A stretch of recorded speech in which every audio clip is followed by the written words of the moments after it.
Alrighty, thank you so much to Samantha Genzer and Andrew Tate for coming on today.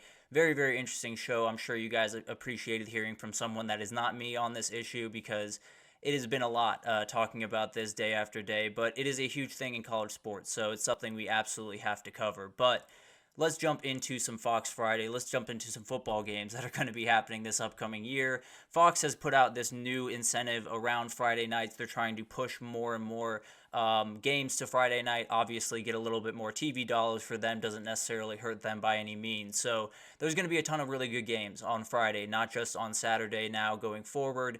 And I wanted to break down these games for you guys. So let's jump in and let's break down, first of all, what a way to start, right? You start Arizona at Kansas State. I think everyone is pointing to that game in the Big 12 as not only a huge game for those two teams, but that might just decide who is the betting favorite to be in Arlington at the end of the year, right next to Utah, because I feel like a lot of people are pointing at Utah as the team, but that second team is kind of up for grabs right now, and I think that's going to be a game that absolutely defines the season over there at the Big 12. I think it's one of the most interesting conferences in the country, and I think these are the two teams that I would say match up as closely as anyone. I think Oklahoma State's right in there, Kansas as well, but this is going to be one that defines college football and Big 12 especially. But Illinois at Nebraska is a very fun one. Two teams that are a little bit under the radar. Nebraska, obviously, if they get to this game undefeated, beating Colorado in the second week is a little bit of a tall order, but if they can do that, which I tend to believe they can,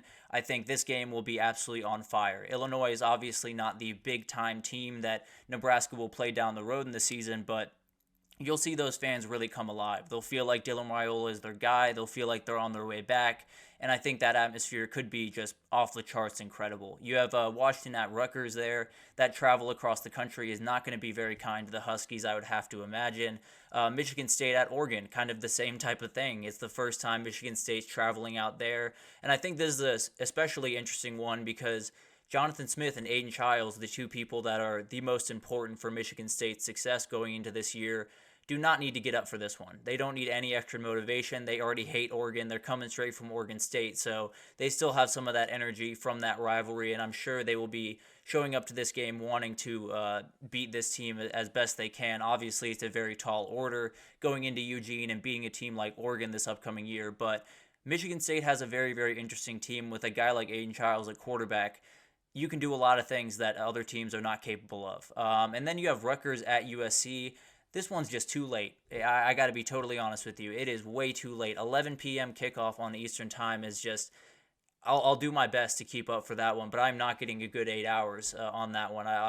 I promise you that. I think if they kicked off at 9 p.m. Eastern time, I'm all good. But 11 p.m. is a little too crazy for me. But I suppose I'll stay up and make it happen for that one. You also have UCLA at Washington. I think that's a really interesting one. Obviously now a Big Ten matchup, not in the Pac-12 anymore.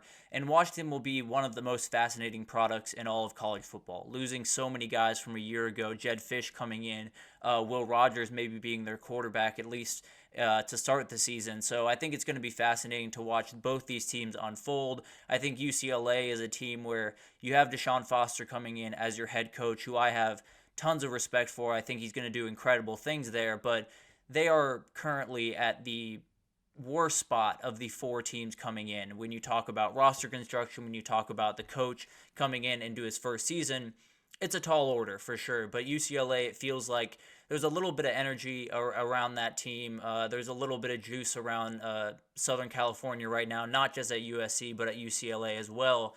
And it'll be interesting to see how they develop, not only throughout this upcoming year, but throughout the next couple of years. I think it'll be fascinating to watch that. You also have Utah at UCF to finish out the season, and this one's fascinating because Utah rarely has to travel this far for a conference game.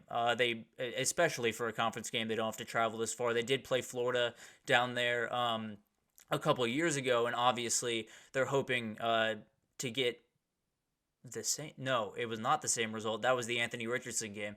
But UCF is one of those very fascinating teams where you're going into the season with tons of questions, with a ton of people coming in. KJ Jefferson likely the starting quarterback, but also you have RJ Harvey coming back. You have tons of really good guys around him, but they're one of those teams that if everything hits and everything goes the way that Gus Malzahn is hoping, that's a team that could find their way to Arlington against all odds. If, things go a little bit awry with KJ Jefferson and some of the other transfers that they bring in, things could get a little bit sketchy up there. So it'll be fascinating to watch Central Florida in particular.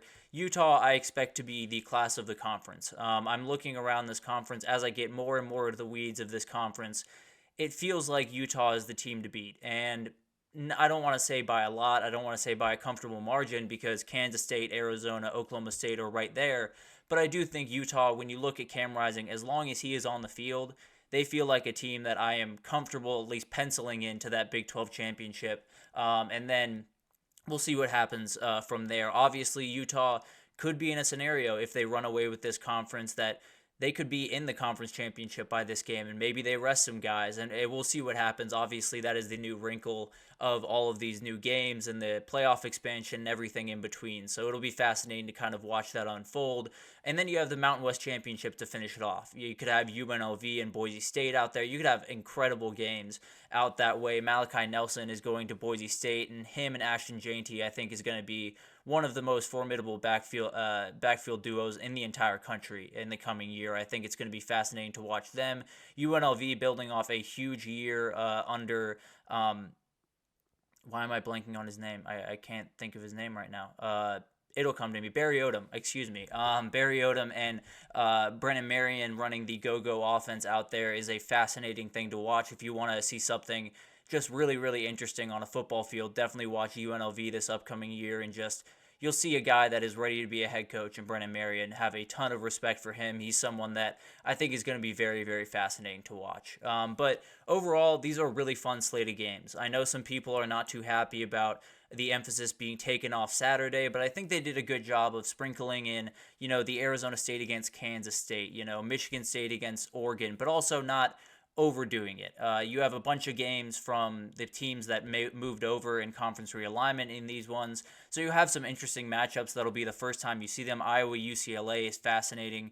Rutgers at USC we talked about is going to be a really interesting one to watch. So I think this sets it up where some of these games might not be the most fascinating games in the world. Oregon I expect to take care of Purdue, or Maryland and Northwestern is not necessarily the most eye-popping matchup in the world. So it feels like they did a good job of sprinkling in some games that you absolutely are going to have to see, and then some that, some around here will absolutely check the score for. So it'll be interesting to kind of watch these unfold. I'll be locked into all of them just because I can't help myself, frankly. But I think it's going to be really fascinating to watch this. If more of my life is taken up by college football, I have no problem with that, as long as it's taken up with the actual football part of it and not so much of these cases that we've been dealing with a lot lately. But it's going to be fascinating to watch this unfold. The Big 12 and the Big 10 are obviously two conferences that are under a lot of change, and I think a lot of these games give you what you want to see this upcoming year. What is this new conference realignment and the new world going to look like? And these games will give you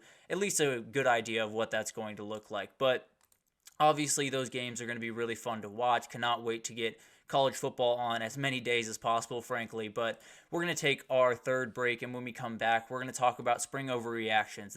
Will be the final spring overreaction segment we do. We're going to go back to the ACC, break down Virginia Tech, Cal, Syracuse, and North Carolina. So stick with us, and we will be right back with that.